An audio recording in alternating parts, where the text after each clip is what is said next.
Hey, everybody, I'm Henry. And I'm Robert. And we're just two guys. Today, we're going to be talking NFL playoffs.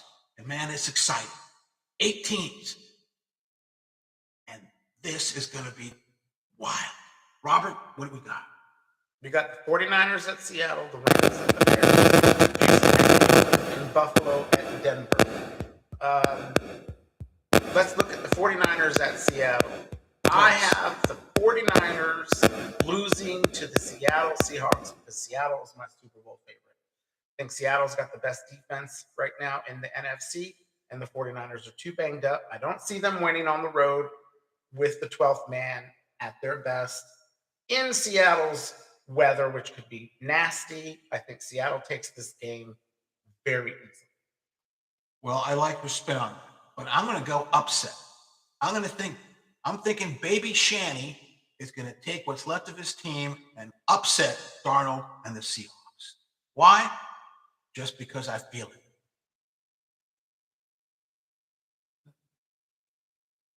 it. Okay. Okay, go ahead. Just say one thing again. All right.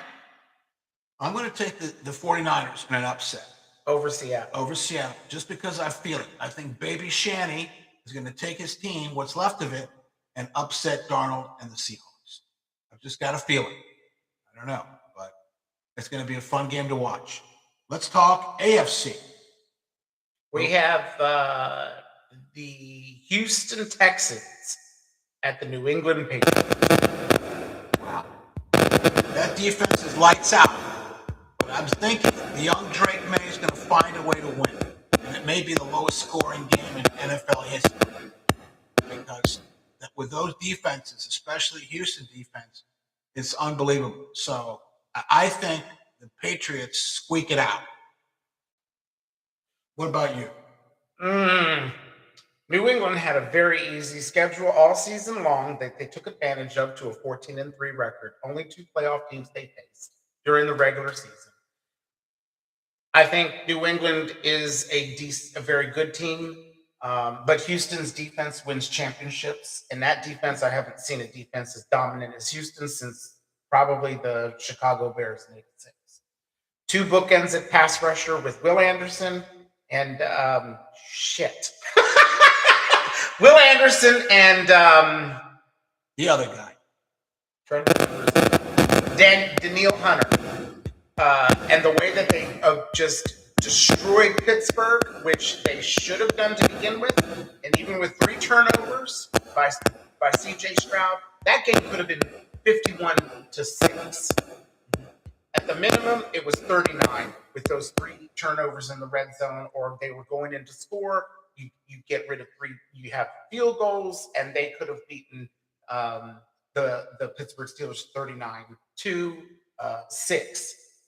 And they scored 2 defensive touchdowns. I think Houston is going to take advantage of a relatively young offensive line and take advantage of a Drake May who has not seen a defense as nasty as this. I think Houston will create 2 to 3 turnovers, and one of those turnovers will be a touchdown. And I think Houston has a defense that can beat anybody in these playoffs.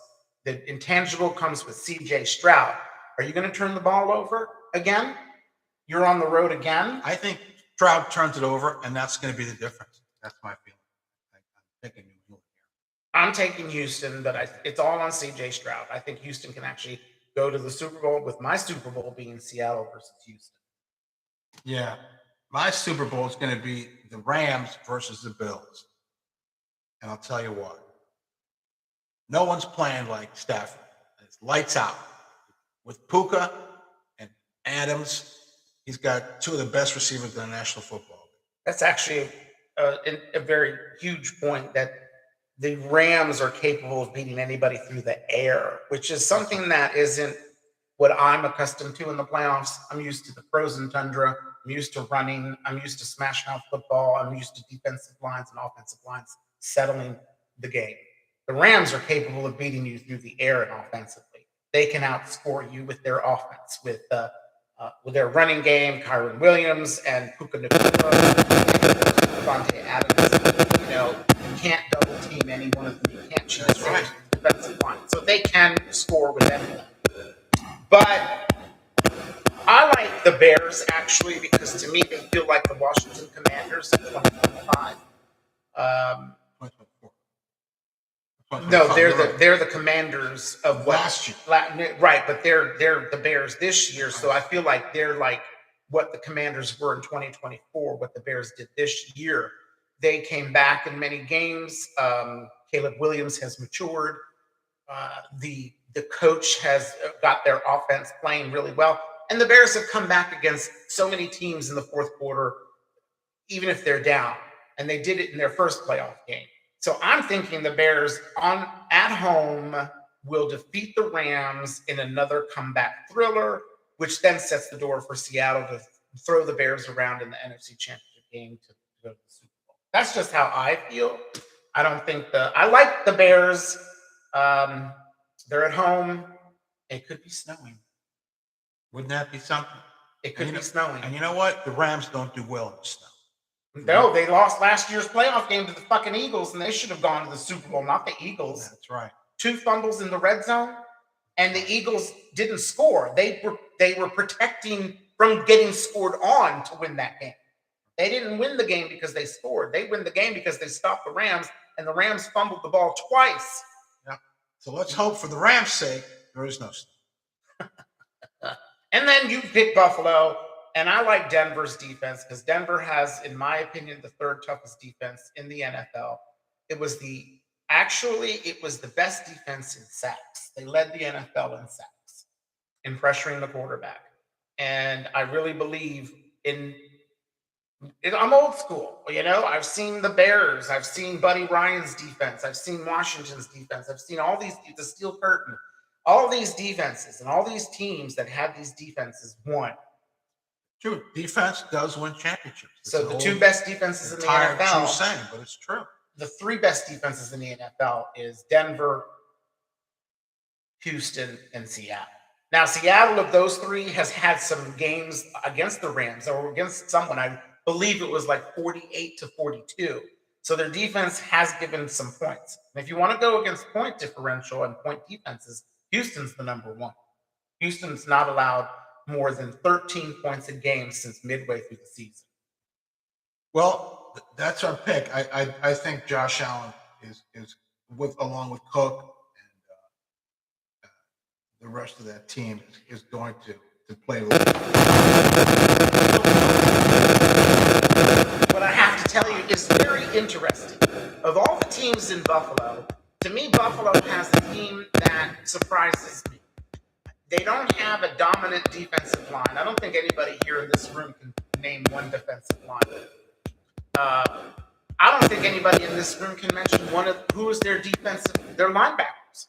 I don't think anyone in this room, including myself, can name a safety or a corner. I can't name anybody but James Cook and Josh Allen and Khalil Shakir. Other than that, I don't know anyone on this team. And I've watched this team many times. To me, they are the weakest of the entire playoff bunch. I think they have a high ceiling, but they end up disappointing.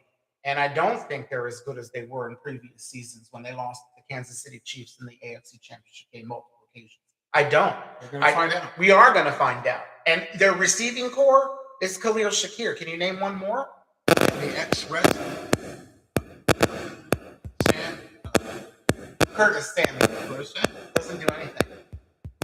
And then they don't have their 2 big play wide receivers. They do have Dawson Knox, who has been scoring all the touchdowns, and Dalton Kincaid is getting all of the receptions. But Knox is a good red zone. But Denver defense, in my opinion, it's at home in Denver. It's in Mile High State. It's in the Mile High City. Buffalo is going to struggle running the ball, and Josh Allen is going to get sacked 7 times. Yeah, I don't think so. I think he'll get sacked 1 or 2, but he's going to escape more, and he's going to make things happen. Allen's going to take that team on his back, and he's going to win that game. You heard it from me. I like that. Well, that was pretty good. I like that. Right? We're getting there. I'm good. And I want you to see that. My best is, I don't want to use cannabis to try to make things more comfortable for me. I want to be comfortable because this is what you need to do. I don't want any inebriation until the show is specific to that. So when I do the practice, I'm going to do the practice, and it's going to be the cannabis show. Yeah, and so what I'll do is I'll just talk about cannabis, my journey, why I support it, and to stay tuned for the Cannabis Comedy Hour with me and a friend of mine in future shows. Yeah, the Cannabis Comedy Hour. And I'll tell them what my nickname is. It's Minerva. And my friend's name is Lamonia Mop and Blow.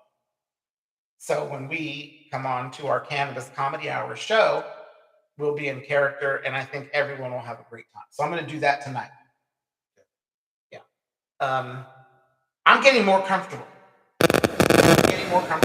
And when we get that, whatever, we fix this, or we figure it out, or we upgrade towards a better little thing. I'll get more comfortable. I'm getting comfortable.